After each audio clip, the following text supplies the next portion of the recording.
এই মুহূৰ্তত মাজুলীৰ পৰা আহিছে এক গুৰুত্বপূৰ্ণ খবৰ। মাজুলী গড়মূৰ থানাত নিশা আৰক্ষী বাহনত দুৰ্বৃত্তৰ অগ্নিসংযোগ। থানাৰ পৰা 20 মিটাৰ দূৰত্বত থকা আৰক্ষীৰ দুখন বাহন জ্বলাই দিলে দুৰ্বৃত্তই। ঘূৰ্ণিদ্ৰাত গড়মূৰ আৰক্ষীৰ গাড়ীত অগ্নিসংযোগ কাণ্ডই স্মাৰ্ট আৰক্ষীৰ নগ্ন স্বৰূপ উদঙাই দিয়ে। নিশা অগ্নিনিৰ্বাপক বাহিনীয়ে জুই নুমাবলৈ সক্ষম হয় বাহন দুখনৰ নাম্বাৰ AS 306173 আৰু AS 307523। পুনৰ জনাই আছো, মাজুলীত গড়মূৰ থানাত নিশা আৰক্ষীৰ বাহনত কোনো দুৰ্বৃত্তৰ অগ্নিসংযোগ। থানাৰ পৰা 20 মিটাৰ দূৰত্বত থকা আৰক্ষীৰ দুখন বাহন জ্বলাই দিলে দুৰ্বৃত্তই। ঘূৰ্ণিদ্ৰাত গড়মূৰ আৰক্ষীৰ গাড়ীত অগ্নিসংযোগ কাণ্ডই এতিয়া স্মাৰ্ট আৰক্ষীৰ নগ্ন স্বৰূপ উদঙাই দিছে।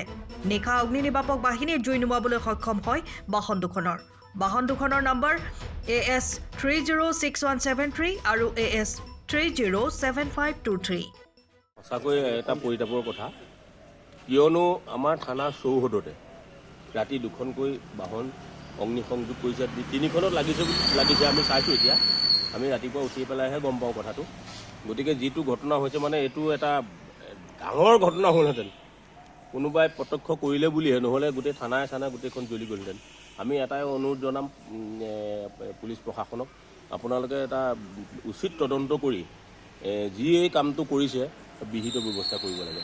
কাৰণ থানা সন্মুখতে যদি থানাৰ গাড়ী সুৰক্ষিত নহয়, বাকী কি সুৰক্ষিত হ'ব? আচলতে থানাখনে সেইটো আমি ক'ব নোৱাৰিম নহয়। কাৰণ কিয় ৰাতি থৈ দিয়া, ইয়াতে বছৰ ধৰি পেলাই ইয়াতে গাড়ীখিনি থাকে। আজিলৈকেতো এইটো ঘটনা হোৱা নাই, কালি হৈছে। গতিকে এইটো নিশ্চয় কোনোবা দুৰ্বৃত্তই জ্বলাব লাগিব। গতিকে সেই দুৰ্বৃত্তক পুলিচ প্ৰশাসনে তদন্ত কৰি উলিয়াই পেলাই উচিত শাস্তি ব্যৱস্থা কৰিবলৈ আমি অনুৰোধ জনাইছোঁ। সময়ৰ খবৰ সময়ত পাবলৈ ফ'ল' কৰক টাইম অফ আছাম।